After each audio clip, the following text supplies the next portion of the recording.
आइए बच्चों, यहाँ पे हम लोग बोस थ्योरी के एप्लीकेशन में है। हालांकि ये वाला चीज़ जो है वो हम लोग सोमरफेल्ड एटॉमिक मॉडल में जानेंगे, क्योंकि हम लोग जानेंगे कि ऑर्बिट, अभी तक हम लोग बोस थ्योरी पे जाने हैं कि ऑर्बिट जो है ना, इलेक्ट्रॉन ऑर्बिट में घूमता है और एनर्जी लेवल जो है, जब इलेक्ट्रॉन एक ऑर्बिट से दूसरे ऑर्बिट में जाएगा तो स्पेक्ट्रल लाइन मिलता है। लेकिन अगर क्वेश्चन फाइन लाइन से हो तो फाइन लाइन का केस क्या होगा आप लोग का? फाइन लाइन इलेक्ट्रॉन हम लोग पता है, आगे जाके हम लोग सोमरफेल्ड पढ़ेंगे तो उसमें जानेंगे कि इलेक्ट्रॉन जो है वो ऑर्बिट से ऑर्बिट में नहीं बल्कि सब ऑर्बिट से सब ऑर्बिट में जब जाएगा तो उसको फाइन लाइन कहेंगे। यानी एक ऑर्बिट बहुत सारे सब ऑर्बिट से मिलकर बना होता है और अगर इलेक्ट्रॉन, सारे सब ऑर्बिट का एनर्जी अलग अलग होता है, एक ऑर्बिट के जो अलग अलग सब ऑर्बिट्स होते हैं उसका एनर्जी अलग अलग होता है और वो किसी दूसरे ऑर्बिट के अलग अलग सब ऑर्बिट में जाएगा तो जो एनर्जी चेंज होगा, जिससे आप लोग का रेडिएशन जो निकलेगा उसको फाइन लाइन कहेंगे, है ना। तो ये हम लोग पढ़ेंगे सोमरफेल्ड में। तो कैसे निकालेंगे नंबर ऑफ फाइन लाइन्स? याद रखिएगा, नंबर ऑफ फाइन लाइन्स निकालने के लिए, है ना, नंबर ऑफ फाइन लाइन्स निकालने के लिए हम लोग कौन सा फॉर्मूला यूज करेंगे? n1 n2 n2, है ना। यानी जितना आप लोग का लोअर ऑर्बिट है उसमें हायर ऑर्बिट से मल्टीप्लाई कर देंगे तो निकल जाएगा आप लोग का नंबर ऑफ फाइन लाइन्स। ठीक है, अब जैसे एक एग्जांपल देकर समझा दे। इसमें आप लोग का पूछ रहा है कि find out number of fine lines, find out number of fine lines, ठीक है, when an electron of hydrogen atom, when an electron of hydrogen atom, when an electron of hydrogen atom jumps from, है ना, when an electron of hydrogen atom jumps from मान लो कि third orbit to second orbit, है ना, third orbit से second orbit में जाएगा तो कितने फाइन लाइन्स आएंगे, ठीक है, वो निकालना हम लोग को। तो आप लोग तो जानते हो कि फार्मूला वाइज तो आसानी से बना लोगे, है ना, कि नंबर ऑफ फाइन लाइन्स कैसे निकलेगा। तो नंबर ऑफ फाइन लाइन्स निकालने के लिए आप लोग को क्या करना होगा? n1 n2 n2, है ना। तो लोअर ऑर्बिट कितना है? सेकेंड, और हायर कितना है? 3, यानी टोटल फाइन लाइन्स जो होगा वो 6 आएगा। ठीक है, अब 6 आएगा तो ये 6 कैसे आएगा? तो इसके लिए हम लोग बात करेंगे अगले क्लास में, ठीक है, कि जैसे हर एक ऑर्बिट जो होता है वो किस चीज़ से मिलकर बना होता है? ऑर्बिट जो होते हैं वो बहुत सारे सब ऑर्बिट से मिलकर बने होते हैं और जितना ऑर्बिट होगा, है ना, नंबर ऑफ ऑर्बिट जो होगा वो हमेशा इक्वल होगा किसके? नंबर ऑफ ऑर्बिट हमेशा इक्वल होगा नंबर ऑफ सब ऑर्बिट के। ये हम लोग पढ़ेंगे सोमरफेल्ड जब पढ़ाएंगे तब, ठीक है। जितना ऑर्बिट होगा उतना सब ऑर्बिट होगा। तो यानी फर्स्ट ऑर्बिट में कितना सब ऑर्बिट होगा? तो जाहिर बात है फर्स्ट ऑर्बिट में एक ही सब ऑर्बिट होगा आप लोग का, वो कौन होगा आप लोग का? s। सेकेंड ऑर्बिट में कितने सब ऑर्बिट होगा? 2। कौन कौन 2 होगा? एक 2s और एक 2p। थर्ड में कितने सब ऑर्बिट होंगे? 3। कौन कौन होगा आप लोग का? 3s 3p 3d।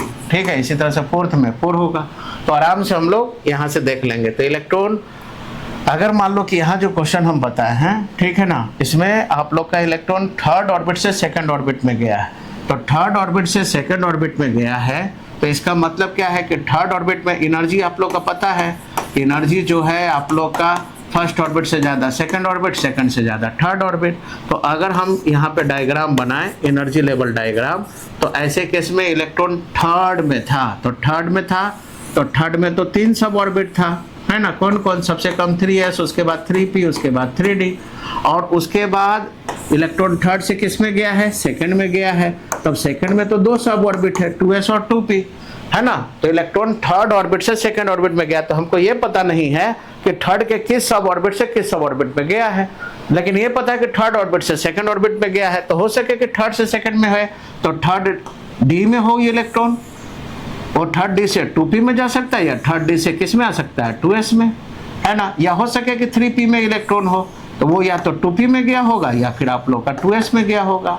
या हो सके कि थर्ड के 3s में हो तो या तो वो 2p में गया होगा या फिर आप लोग का 2s में गया होगा। यानी तीनों से 2-2 संभावना बन रहा है, तो टोटल संभावना कितना हो गया? 2 2 4 2 6। इसलिए आप लोग का यहाँ पे नंबर ऑफ जो फाइन लाइन्स आया था वो उसकी संख्या कितना रहा है? 6 आ रहा है। तो इसका मतलब कि 6 फाइन लाइन्स आप लोग का आएगा, 2 2 4 2 6, इसी को फाइन लाइन्स कहते हैं। तो फाइन लाइन्स का मतलब आप लोग समझ गए, है ना। स्पेक्ट्रल लाइन का मतलब हो गया है, स्पेक्ट्रल लाइन का मतलब हो गया कि ऑर्बिट से ऑर्बिट अगर आए, है ना, यानी ऑर्बिट से ऑर्बिट में एनर्जी अगर चेंज हो, है ना, इलेक्ट्रॉनिक ट्रांजिशन अगर ऑर्बिट से ऑर्बिट हो तो उसको स्पेक्ट्रल लाइन कहेंगे। और फाइन लाइन का मतलब हो गया कि इलेक्ट्रॉनिक ट्रांजिशन अगर सब ऑर्बिट से सब ऑर्बिट में होगा, है ना, तो उसको हम लोग क्या कहेंगे, फाइन लाइन कहेंगे। ये ध्यान में रखना है प्यारे बच्चों, ठीक है। अब यहाँ पे अगर हम लोग फाइन लाइन्स के बाद हम लोग ये पता करें कि इलेक्ट्रॉन जो है, ये हम लोग डी ब्रोगली से एक कंसेप्ट लिए हैं कि कितना नंबर ऑफ वेव बनेगा, है ना। अगर पूछ दे कि to calculate number of wave, to calculate number of wave that an electron makes in the nth orbit of hydrogen atom या हाइड्रोजन लाइक स्पेसीज, है ना।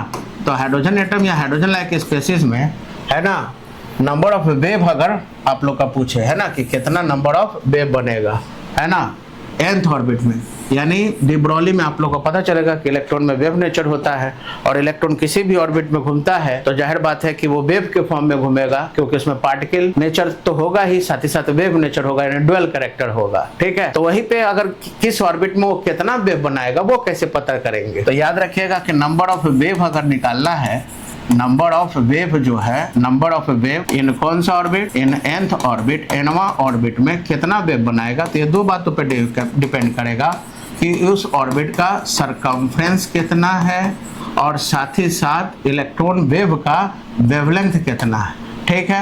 यानी इलेक्ट्रॉनिक वेव का वेवलेंथ और जिस ऑर्बिट में घूम रहा है उसका सरकमफ्रेंस। तो सरकमफ्रेंस कैसे निकालते हैं हम लोग, 2πr, और बाई क्या हो जाएगा आप लोग का, लैम्डा हो जाएगा आप लोग का।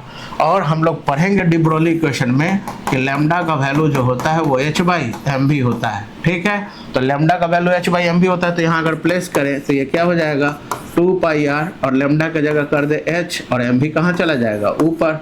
तो अब ये हो गया हमारा क्या, mvr हो गया।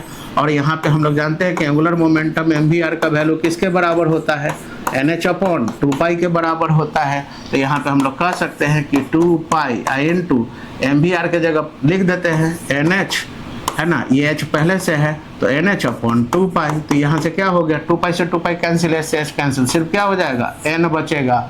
यानी number of wave nth orbit पे कितना बनेगा, n ही बनेगा, यानी जितना ऑर्बिट उतना ही वेव बनेगा, ठीक है। तो अगर वेव अगर सेम फेज में है तो जितना ऑर्बिट होगा उतना ही वेव बनेगा आप लोग का, ठीक है।